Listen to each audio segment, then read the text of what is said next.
ہماری گفتگو کا عنوان حضور صلی اللہ علیہ وسلم کی 3 اہم نصیحتیں ہیں۔ الحمدللہ کفا وسلام علی عبادہ الذین اصطفى اما بعد فاعوذ باللہ من الشیطان الرجیم بسم اللہ الرحمن الرحیم ان الحسنات یذہبن السیئات وقال النبی صلی اللہ علیہ وسلم اتق اللہ حیث ما كنت واتبع السیئة الحسنة تمحها وخالق الناس بخلق حسن صدق اللہ العظیم وصدق رسولہ النبی الکریم۔ میرے بھائیو، حضور صلی اللہ علیہ وسلم ساری دنیا کے لیے رہبر اور رہنما بنا کر بھیجے گئے تھے، اور آپ نے پوری انسانیت کو ایسی تعلیم دی جس پر عمل کر کے انسان دنیا کی عزت اور آخرت کی بہترین زندگی حاصل کر سکتا ہے۔ آپ کا کمال یہ تھا کہ آپ صلی اللہ علیہ وسلم چھوٹے چھوٹے جملوں میں ایسی بڑی بڑی نصیحتیں ارشاد فرماتے تھے کہ جن کے معنی کا ایک جہاں پوشیدہ ہوتا تھا، جن کے اندر ایک جہاں پوشیدہ ہوتا تھا۔ آپ صلی اللہ علیہ وسلم کو اللہ نے ایسی فصاحت عطا کی تھی کہ جس کے بارے میں کہا گیا اوتی فصاحت ما بعدها فصاحت و اوتی حکمت ما بعدها حکمت۔ آپ کی فصاحت ایسی تھی کہ اس کے بعد فصاحت کا کوئی درجہ باقی نہیں رہتا، اور آپ کی باتوں میں ایسی حکمت تھی کہ اس کے بعد حکمت کا کوئی درجہ باقی نہیں رہتا۔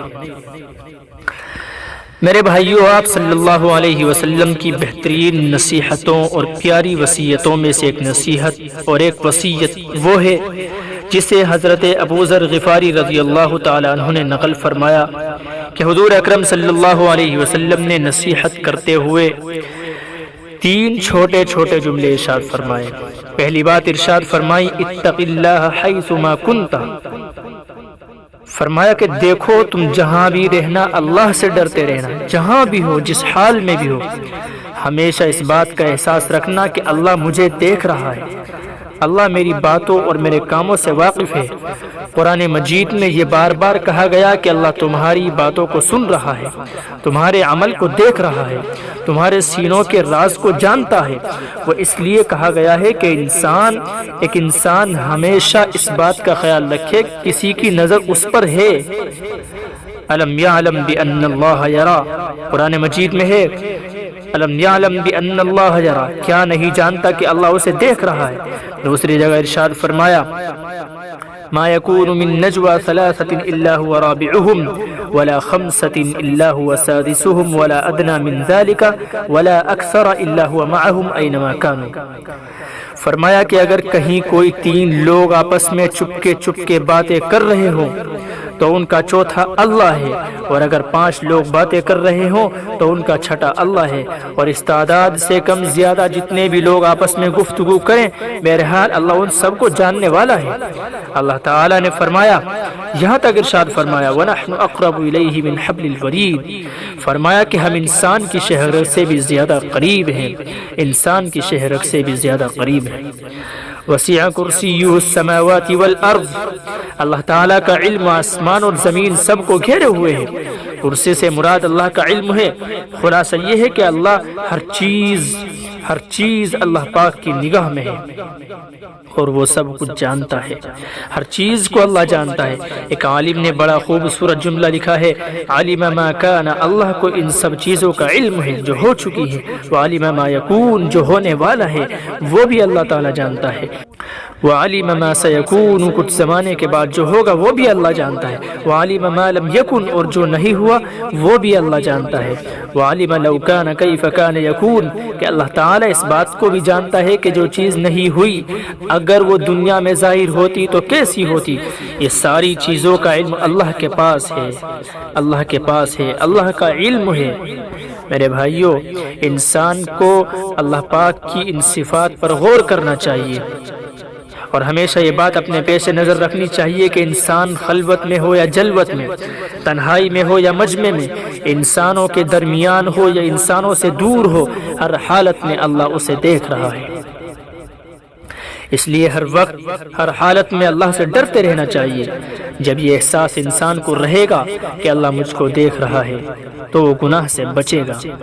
جب تقوی انسان کے دل میں آئے گا تو انسان حرام کاموں سے اپنے آپ کو روکے گا، اور اگر اس کے دل میں تقوی نہیں ہے اور بہت ساری نمازیں پڑھتا ہے، روزہ رکھتا ہے، تسبیحات پڑھتا ہے، تو یہ انسان اللہ کی نگاہ میں متقی بندہ نہیں۔ حضرت عمر بن عبدالعزیز فرماتے تھے کہ تقوی راتوں کو جاگنے کا اور دن کو روزہ رکھنے کا اور دن اور رات میں گناہ اور نیکی کو ملا دینے کا نام نہیں ہے، بلکہ تقوی اس کا نام ہے کہ انسان اللہ کے فرائض کو ادا کرے اور اس کی حرام کی ہوئی چیزوں سے بچے۔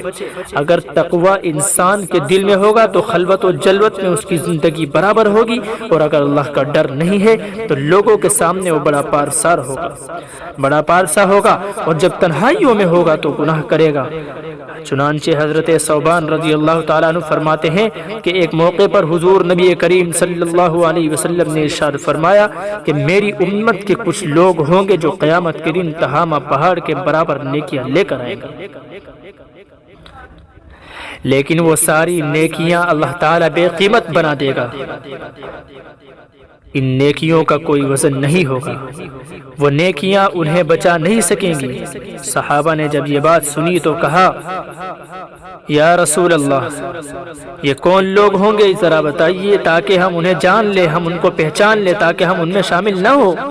حضور صلی اللہ علیہ وسلم نے ارشاد فرمایا وہ تمہاری ہی جیسے ہوں گے، تمہارے ہی طرح رات کو اللہ کی عبادت کریں گے، راتوں کو اللہ تعالیٰ کے آگے کھڑے ہوں گے، لیکن فرمایا کہ جب تنہائیوں میں ہوں گے تو اللہ کی حرام کی ہوئی چیزوں سے نہیں بچیں گے۔ یہ وہ لوگ ہوں گے جو نیکیوں کے باوجود قیامت کے دن تباہ و برباد ہو جائیں گے۔ بہت مشکل ہے بچنا بادئ گلگوں سے خلوت میں، بہت آسان ہے یاروں میں معاذ اللہ کہنا۔ میرے بھائیوں، کمال کی چیزیں تو یہ ہیں، امام شافعی رحمۃ اللہ علیہ فرماتے ہیں کہ 3 چیزیں کمال کی ہیں۔ الجود من قلت، انسان کے پاس سرمایہ تھوڑا ہو، کشادگی اس کو حاصل نہ ہو، اس کے باوجود سخاوت کرے، یہ کمال کی چیز ہے۔ والورع فی خلوت، دوسری چیز خلوت اور تنہائی میں گناہ سے بچنا اور خدا سے ڈرنا، یہ بھی کمال کی چیز ہے۔ تیسری بات ارشاد فرمائی کلمۃ حق عند من یرجى ویخاف، کسی ایسے شخص کے سامنے جس سے خوف ہوتا ہو یا جس سے امید کی جاتی ہو، یعنی کوئی بڑا منصب دار بادشاہ ہو، امیر کبیر ہو، جس سے مال ملنے کی کچھ امید بھی ہو اور جس کی طاقت و قوت کا خوف بھی ہو، ایسے شخص کے سامنے حق بات کا اظہار کرنا کمال کی چیز ہے۔ انسان اپنی جان ہتھیلی پر رکھ کر حق بات کا اظہار کرے اور بے خوف ہو کر جو چیز صحیح ہے اس کو بیان کرے، یہ کمال کی بات ہے۔ اللہ کا ڈر، اللہ کا خوف انسان کو تنہائی میں نافرمانی اور گناہ سے بچائے رکھتا ہے۔ اللہ کا ڈر کیا چیز ہے میرے بھائیو؟ نبی کریم صلی اللہ علیہ وسلم نے اس کی وضاحت فرمائی ہے کہ اللہ کا ڈر اور تقوی یہ ایسی صفت ہے جو کئی صفات کو جمع کرنے والی ہے۔ علماء نے اس کی لمبی تشریحات بھی کی ہیں کہ لفظ تو ایک ہے لیکن تقوی ساری صفات خیر اس ایک لفظ میں جمع کر دی گئی ہے۔ حضرت علی ابن طالب رضی اللہ عنہ سے ایک موقع پر پوچھا گیا کہ تقوی کیا چیز ہے، تقوی کیا ہے؟ آپ نے بہت خوبصورت تعریف فرمائی، فرمایا کہ ہی الخوف من المولا الجلیل، اللہ کا تقوی رب سے ڈرنا ہے۔ دوسری چیز والعمل بالتنزیل، قرآن پر عمل کرنا، یعنی اللہ نے قرآن پاک میں جتنے بھی احکامات اتارے ہیں ان پر عمل کرنا۔ اور تیسری چیز ارشاد فرمائی والرضا بالقلیل، تھوڑے پر قناعت اختیار کرنا، تھوڑے پر قناعت اختیار کرنا، تھوڑی چیز پر راضی ہونا، والاستعداد لیوم الرحیل، اور آخرت کی تیاری کرنا۔ یہ 4 باتیں ہیں مگر کتنی اہم اور پیاری باتیں ہیں میرے بھائیوں۔ قناعت اختیار کرو، قناعت اختیار کرو۔ غور کیجئے کہ سبق کتنا خوبصورت ہے کہ تھوڑے پر قناعت کی جائے اور زیادہ کی تلاش نہ کی جائے۔ یاد رکھیے زیادہ کی طلب اور زیادہ کی ہوس انسان کو ہمیشہ تباہی و بربادی سے دوچار کرتی ہے۔ اسی وقت انسان دنیا کی ذلت اور آخرت کی پریشانی اٹھاتا ہے جب وہ زیادہ کی تلاش میں لگتا ہے۔ زیادہ مال اور لمبی عمر کی خواہش یہ انسان کی تباہی کی بنیاد بنیاد ہے۔ تھوڑے پر قناعت کرنا، جو مل جائے اس پر راضی ہونا، اللہ سے نے اگر روزی تھوڑی دی ہے تو اس پر شکر ادا کرتے رہنا، اور یہ سمجھنا کہ اسی میں میرے لیے اللہ تعالیٰ کی طرف سے بھلائی ہے۔ حکمت و مصلحت کا اسی کا تقاضا کرتی ہے کہ میں تھوڑے پر قناعت کروں۔ اگر لوگوں کے درمیان شہرت نہیں ہے تو سمجھنا کہ اللہ تعالیٰ کی طرف سے اسی میں میرے لیے خیر ہے۔ تھوڑے پر جو انسان قناعت کر لیتا ہے، اللہ کی نگاہ میں اس کی عزت ہوتی ہے۔ انسان کی چاہت یہ ہوتی ہے کہ عمر بھی خوب لمبی ہو، مال بھی خوب زیادہ ہو، لوگوں کے درمیان وجاہت بھی ہو۔ انسان کی فطرت حرص و لالچ ہے، زیادہ سے زیادہ کی تلاش ہے، یہاں تک کہ انسان بوڑھا بھی ہو جاتا ہے تو اس کا حرص، اس کا لالچ بجائے بوڑھا ہونے کے جوان ہو جاتا ہے۔ بخاری شریف میں ہے کہ حضور نبی کریم صلی اللہ علیہ وسلم نے ارشاد فرمایا کہ بوڑھے کا دل بھی دو چیزوں کی محبت میں جوان ہوتا ہے، ایک چیز لمبی عمر اور دوسری مال کی محبت۔ انسان بوڑھا ہو رہا ہے لیکن یہ دو خواہشات اس کے اندر جوان ہوتی جاتی ہے۔ قرآن کریم میں ہے یود احدهم لو يعمر الف سنہ وما هو بمزحزحه من العذاب ان يعمر۔ ان میں کا ایک ایک شخص یہ چاہتا ہے کہ 1000 سال عمر پائے، حالانکہ کسی کا بڑی عمر پا لینا اسے عذاب سے دور نہیں کر سکتا۔ آج انسان کی چاہت یہ ہوتی ہے کہ 1000 سال کی زندگی مل جائے اور زیادہ سے زیادہ پیسہ آ جائے۔ کسی بوڑھے شخص سے کہہ دیں کہ آپ قرآن مجید نہیں پڑھے ہوئے ہیں، آپ پڑھ لیجئے، تو کہے گا بوڑھا طوطا پڑھتا نہیں، اور اسی بوڑھے کو نوٹ گننے دے دیے جائیں تو وہ جوان سے زیادہ بہتر انداز میں گن لے گا۔ وہ مال کے جمع کرنے میں، مال کے گننے میں جوانوں سے بھی آگے نکل جائے گا، اور جب دین کا معاملہ آتا ہے تو کہتا ہے کہ بوڑھا طوطا پڑھتا نہیں ہے۔ ہمارے آقا حضور پر نور صلی اللہ علیہ وسلم نے ارشاد فرمایا کہ اگر ابن آدم کو ایک وادی بھر کر سونا دے دیا جائے تو وہ دوسری وادی کی تلاش کرے گا، اور اس ابن آدم کے منہ کو سوائے قبر کی مٹی کے کوئی بھر نہیں سکتا، اور اللہ اس کی طرف متوجہ ہوتا ہے جو اس کی طرف لوٹ کر جاتا ہے۔ میرے بھائیوں، اپنے اندر سے زیادہ کی تلاش نکال دو، جو مال آ رہا ہے اس پر اللہ کا شکر ادا کرو۔ اگر انسان کی روزی کم ہے، اللہ سے کوئی نعمت چاہتے ہو، خدا کی بارگاہ میں ہاتھ پھیلاؤ، اللہ سے مانگو، کوئی حرج کی بات نہیں ہے۔ ہمیں تو دعا سکھائی گئی ہے کہ ربنا آتنا فی الدنیا حسنۃ وفی الآخرۃ حسنۃ وقنا عذاب النار۔ اللہ ہمیں دنیا میں بھی بہترین چیزیں اور بہترین نعمتیں عطا فرما، اور آخرت میں بھی بہترین نعمتیں عطا فرمائے۔ دنیا اور آخرت کی ہر بھلائی اللہ سے مانگنی چاہیے۔ انسانوں کی مصیبت یہ ہے کہ ان سے مانگا جاتا ہے، وہ ناراض ہوتے ہیں، اور اللہ تعالیٰ کی شان کرم یہ ہے کہ جب اس سے مانگا نہیں جاتا تب اللہ تعالیٰ ناراض ہوتے ہیں۔ اللہ تعالیٰ سے مانگنا چاہیے، اللہ کے آگے دست سوال دراز کرتے رہنا چاہیے، لیکن انسان کو لالچ میں نہیں پڑنا چاہیے۔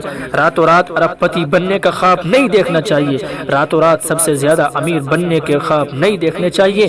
یہ وہی چیزیں ہیں جو انسان کو حرام، سود، رشوت کی طرف لے جاتی ہیں۔ میرے بھائیوں، زیادہ مال کی تلاش انسان کو تباہ و برباد کر دیتی ہے، اس کے اخلاق کو بگاڑ دیتی ہے۔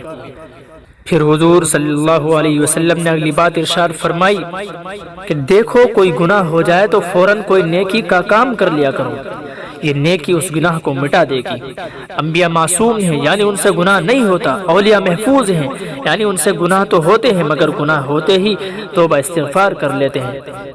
قرآن اٹھا کر دیکھیے، متقین کی صفائی میں کہا گیا ہے والذین اذا فعلوا فاحشۃ او ظلموا انفسهم ذکروا اللہ فاستغفروا لذنوبهم۔ فرمایا اللہ رب العزت نے کہ یہ وہ لوگ ہیں کہ جب کوئی بے حیائی کا کام کر بیٹھتے ہیں یا اپنے آپ پر اور کسی قسم کی زیادتی کر گزرتے ہیں تو اللہ کو یاد کرتے ہیں اور اس سے اپنے گناہوں کی معافی مانگنے رکھتے ہیں۔ میرے بھائیوں، متقی لوگوں کے بارے میں کہا گیا ہے کہ جب ان سے کوئی بڑا گناہ ہو جاتا ہے تو فوراً ان کو اللہ کی یاد آ جاتی ہے اور فوراً اپنے گناہ پر استغفار کر لیتے ہیں۔ متقیوں سے بھی گناہ ہوگا، اولیاء سے بھی گناہ ہوگا، لیکن وہ گناہ پر اصرار نہیں کریں گے، حتی الامکان بچیں گے۔ بالفرض کوئی غلطی ہو گئی، کوئی گناہ ہو گیا تو فوراً توبہ کر لیں گے۔ یہاں تک علماء نے لکھا ہے کہ اس لیے کہ اولیاء معصوم نہیں ہیں، اولیاء محفوظ ہیں، معصوم صرف انبیاء علیہم السلام ہیں۔ اولیاء کرام سے غلطی ہو سکتی ہے لیکن ان کی شان یہ ہے کہ لم یصروا علی ما فعلوا، اپنے عمل اور اپنے گناہ پر اصرار نہیں کرتے، فوراً توبہ کرتے ہیں، اللہ سے استغفار کرتے ہیں، ڈرتے ہیں، اللہ سے معافی مانگتے ہیں۔ ہمارا بھی طریقہ یہی ہونا چاہیے کہ غلطی ہو جائے تو فوراً توبہ کریں اور اچھے عمل میں لگ جائیں۔ حضور صلی اللہ علیہ وسلم نے ارشاد فرمایا کل بنی آدم خطاؤون وخیر الخطائین التوابون، فرمایا کہ تم سب بہت گناہ کرنے والے ہو اور بہترین خطا کار وہ ہے جو توبہ کرنے والا ہے۔ اب ہم سے گناہ ہو تو ہمارا عمل کیا ہونا چاہیے؟ حضور صلی اللہ علیہ وسلم نے سکھایا کہ فوراً نیکی کر لو۔ علماء نے لکھا ہے کہ الحسنۃ سے مراد توبہ ہے، یعنی گناہ ہو جائے تو توبہ کر لو، اور اکثر علماء نے لکھا ہے کہ انسان کوئی بھی نیک عمل کرے گا تو اس کے گناہ کے مٹ جانے کی امید کی جا سکتی ہے۔ میرے بھائیوں، گناہ کو مٹانے کے لیے اللہ تبارک و تعالیٰ نے بہت ساری چیزیں بتائی ہیں، جس میں سے ایک وضو ہے۔ وضو کی برکت دیکھیے، احادیث شریفہ میں متعدد اعمال کے بارے میں یہ بات آئی ہے کہ ان سے گناہ معاف ہوتے ہیں۔ ایک حدیث میں ہے جو انسان بہترین وضو کرتا ہے تو اللہ تعالیٰ اس کے گناہوں کو ختم کر دیتا ہے، یہاں تک کہ ناخون کے نیچے سے بھی گناہ نکل جاتے ہیں۔ یہ فضیلت اس کے لیے ہے جو وضو کرتا ہے اور اچھا وضو کرتا ہے۔ ہمارا اور آپ کا وضو نہیں جو ماشاءاللہ آدھے منٹ میں ہو جاتا ہے اور اتنی تیز رفتار سے ہوتا ہے، ایسا محسوس ہوتا ہے، ایسا جلدی جلدی وضو معلوم ہوتا ہے کہ کوئی خوفناک درندہ پیچھے بیٹھا ہوا جو اس کو نگلنے کے لیے تیار بیٹھا ہو۔ میرے بھائیوں، حضور صلی اللہ علیہ وسلم نے فرمایا کیا تم کو ایسی چیز نہ بتاؤں جو گناہ کو مٹانے والی ہے؟ صحابہ نے کہا یا رسول اللہ ضرور ارشاد فرمائیے۔ ارشاد فرمایا مشقت کے باوجود، یعنی سردی کے موسم میں جب پانی ٹھنڈا ہو، وضو کرنے کا دل نہیں چاہ رہا ہو، ایسی حالت میں اچھی طرح وضو کرنا، اعضاء وضو پر اچھی طرح پانی بہانا، پھر مسجد کی طرف چل کر آنا، ایک نماز کے بعد دوسری نماز کا انتظار کرنا، یہ گناہوں کو مٹانے والی چیز ہے۔ میرے بھائیوں، انہی میں سے ایک روزے کا انعام بھی ہے۔ حدیث شریف میں روزے کے بارے میں آپ پڑھیں، قرآن مجید میں اللہ تبارک و تعالیٰ نے متعدد جگہ پر بھی ارشاد فرمایا، اور حدیث شریف میں ارشاد فرمایا من صام رمضان ایمانا واحتسابا غفر له ما تقدم من ذنبه، جو ایمان اور احتساب کے ساتھ رمضان کا روزہ رکھے گا اس کے گزشتہ سارے گناہ معاف کر دی جائیں گے۔ جو شخص روزانہ کلمہ 100 مرتبہ پابندی سے پڑھے گا اللہ تعالیٰ اس کے گناہوں کو مٹا دے گا، چاہے اس کے گناہ سمندر کے جھاگ کے برابر ہوں۔ عمرے کے بارے میں ارشاد فرمایا العمرۃ الی العمرۃ کفارۃ لما بینہما، ایک عمرے سے دوسرے عمرے تک جو گناہ ہو جاتے ہیں درمیان کے سارے گناہ کو اللہ تعالیٰ معاف فرما دیتا ہے۔ انسان نے عمرہ کیا پھر دوبارہ کیا، درمیان کے جتنا گناہ ہے اللہ تعالیٰ مٹا دیتا ہے۔ تو اعمال میں اللہ تعالیٰ نے یہ اثر رکھا ہے کہ گناہوں کو وہ مٹا دیتے ہیں۔ میرے بھائیو، حضور صلی اللہ علیہ وسلم کی تیسری نصیحت یہ ہے کہ آپ صلی اللہ علیہ وسلم نے یہ بات ارشاد فرمائی کہ لوگوں کے ساتھ اچھے اخلاق سے پیش آؤ، اچھے اخلاق برتو، اچھے اخلاق کے ساتھ پیش آؤ، لوگوں کے ساتھ بہترین معاملہ کرو۔ حدیث شریف میں حسن اخلاق کی کتنی فضیلتیں آئی ہیں۔ حدیث شریف میں ہے کہ قیامت کے دن میزان میں انسان کے اخلاق سے زیادہ کوئی چیز وزندار نہیں ہوگی، ترازو میں جو اعمال تولے جائیں گے اچھے اخلاق سے زیادہ کوئی چیز وزنی نہیں ہوگی۔ ایک حدیث میں فرمایا کہ انسان اپنے اچھے اخلاق کی وجہ سے دن کے روزے دار اور رات کی عبادت گزار کا درجہ حاصل کر لیتا ہے، یعنی خود رات کو جاگ نہیں رہا ہے، دن میں روزہ نہیں رکھتا، لیکن اس کے اچھے اخلاق ہیں، لوگوں سے بہترین تعلقات ہیں، تو یہ شخص دن کے روزے دار اور رات کے عبادت گزار کا مقام حاصل کر لیتا ہے۔ اللہ نے اور اس کے رسول صلی اللہ علیہ وسلم نے ہمیں یہ تعلیم دی ہے کہ بہترین اخلاق اور بہترین کردار اپنے اندر پیدا کریں۔ میرے بھائیوں، اب آپ ان تینوں چیزوں پر غور کیجئے۔ یہ مختصر جملے ہیں، لیکن ان تینوں جملوں پر اگر آپ دھیان دیں گے تو پتہ چلے گا کہ اس میں ایک طرف دنیا و آخرت دونوں کی بھلائی کو جمع کر دیا گیا ہے، دوسری طرف انسان کو اللہ کا حق اور بندوں کا حق ادا کرنے کی تعلیم دی گئی۔ ارشاد فرمایا گیا کہ اللہ سے ڈرو، یعنی تمام احکام شریعت پر عمل کرو۔ حقوق اللہ کیا ہیں؟ نماز، روزہ، ذکر، تلاوت، اللہ کو ایک ماننا، یہ سب حقوق اللہ ہیں، ان کی ادائیگی کی تعلیم دی گئی ہے۔ اور حقوق العباد یعنی بندوں کے حقوق ادا کرنا، جس کی تعلیم ایک جملے میں دی گئی ہے۔ فرمایا کہ خالق الناس بخلق حسن، اس میں دنیا کی بھلائی کو جمع کر دیا گیا اور آخرت کی بھلائی کو بھی جمع فرما دیا گیا۔ پھر میرے بھائیوں غور کیجئے کہ ایک تو انسان کا اپنی ذات کے ساتھ تعلق ہے، پھر اللہ کے ساتھ اس کا ایک تعلق ہے، پھر دوسرے انسانوں اور معاشرے کے ساتھ اس کا رابطہ ہے۔ اس حدیث شریف میں ان تینوں چیزوں کو درست کرنے کی ہدایت دی گئی ہے۔ اللہ کے ساتھ تعلق کو درست کرنے کے لیے ارشاد فرمایا، بندہ اللہ سے ڈرے جہاں کہیں بھی رہے، جس حال میں بھی رہے، جیسی بھی صورت میں رہے۔ پھر انسان اپنے رب کے ساتھ اپنی ذات کے تعلق کو درست رکھے تو ارشاد فرمایا کہ اگر گناہ ہو جائے تو غلطی ہو جائے تو فوراً نیکی کا کام کرے، کوئی اچھا کام کرے، کوئی بھلائی کا کام کرے۔ میرے بھائیوں نرمی اختیار کرو۔ تیسرے جملے میں انسانوں کے ساتھ تعلق درست کر رکھنے کے لیے ارشاد فرمایا کہ لوگوں کے ساتھ اچھی طرح پیش آؤ۔ انسان اگر کسی سے مسکرا کر ملتا ہے تو یہ بھی نیکی کا کام ہے۔ تبسمک فی وجہ اخیک صدقۃ، حضور نبی کریم صلی اللہ علیہ وسلم نے فرمایا کسی سے مسکرا کر ملنا صدقہ ہے۔ میرے بھائیوں معاملات میں نرمی کا برتاؤ کرو۔ نبی کریم صلی اللہ علیہ وسلم نے اس کی تعلیم دی کہ انسان نرمی برتے۔ ارشاد فرمایا کہ اللہ تعالیٰ نرمی پر وہ چیز عطا کرتا ہے جو سختی پر عطا نہیں کرتا۔ معلمین کو نصیحت کی، استادوں کو نصیحت کی۔ ارشاد فرمایا کہ سکھاؤ اور سختی نہ برتو، اس لیے کہ سکھانے والا سختی برتنے والے سے زیادہ بہتر ہے۔ شوہروں کو تعلیم دی گئی کہ بیویوں کے ساتھ نرمی کا سلوک کریں، درگزر سے کام لیں۔ اولاد کو سکھایا گیا کہ ماں باپ کے ساتھ محبت، اکرام اور عزت کا برتاؤ کریں۔ حضور نبی کریم صلی اللہ علیہ وسلم کی زندگی کے ہر حصے میں رہنمائی فرمائی گئی۔ ہم اور تمام تعلقات کو درست رکھنے کا ضابطہ اور طریقہ بتلایا گیا ہے۔ میرے بھائیوں آپ کی ہدایت ہے کہ کوئی ضرورت مند آئے، اگر تم ضرورت پوری کر سکتے ہو تو ضرور کرو، اگر پوری نہیں کر سکتے تو خوش اسلوبی اور اچھے الفاظ کے ساتھ معذرت کرو۔ حضور اکرم صلی اللہ علیہ وسلم نے فرمایا کہ جو شخص اپنے بھائی کی ضرورت کے لیے چلتا ہے، پھرتا ہے، اس کے لیے مشقت کرتا ہے، اس کے لیے قدم بڑھاتا ہے، اللہ تعالیٰ اس کے ہر قدم پر ثواب عطا فرماتا ہے، جہاں تک کہ واپس آ جائے۔ غور کیجئے کہ صرف جانے کا ثواب نہیں، آنے کا بھی ثواب ہے۔ اگر انسان جا رہا ہے تب بھی اجر ہے، آ رہا ہے تب بھی اجر ہے، جہاں سے چلا تھا واپس آنے میں بھی اجر ہے۔ اور پھر ارشاد فرمایا کہ اگر اس کی ضرورت پوری ہو جائے تو اس کی بخشش کر دی جائے گی، یعنی سفارش کرنے والا، کوشش کرنے والا، اس کی بخشش کر دی جائے گی۔ ایک حدیث میں ارشاد فرمایا کہ جو اپنے بھائی کی ضرورت پوری کرتا ہے، کل قیامت کے دن میں اس کے ترازو کے پاس کھڑا ہو جاؤں گا، اگر اس کی نیکی اس کے گناہ پر غالب آ جائے گی تو جنت میں جائے گا، اور اگر اس کے گناہ اس کی نیکی پر غالب آ گئے تو میں اس کی سفارش کروں گا۔ یہ رسول اللہ صلی اللہ علیہ وسلم کا فرمان ہے۔ حضور صلی اللہ علیہ وسلم فرما رہے ہیں کہ میں اس کو جنت میں داخل کرا دوں گا۔ میرے بھائیوں یہ سب اچھے اخلاق کا حصہ ہے۔ تو یہ 3 نصیحتیں تھیں، ان پر عمل کرنا ہم سب کے لیے مفید ہے، فائدہ مند ہے، جس میں دنیا اور آخرت کی تمام بھلائیاں ہیں۔ ایک تو اللہ سے ڈریں، جہاں بھی رہیں، جس حال میں بھی رہیں، اللہ سے ڈرتے رہیں، تنہائی میں ہو یا سب کے ساتھ ہو، خلوت میں ہو یا جلوت میں ہو۔ دوسرے کوئی گناہ ہو جائے تو نیکی کا کوئی کام کریں، فوراً نیکی کا کام کریں اور اللہ سے توبہ کریں۔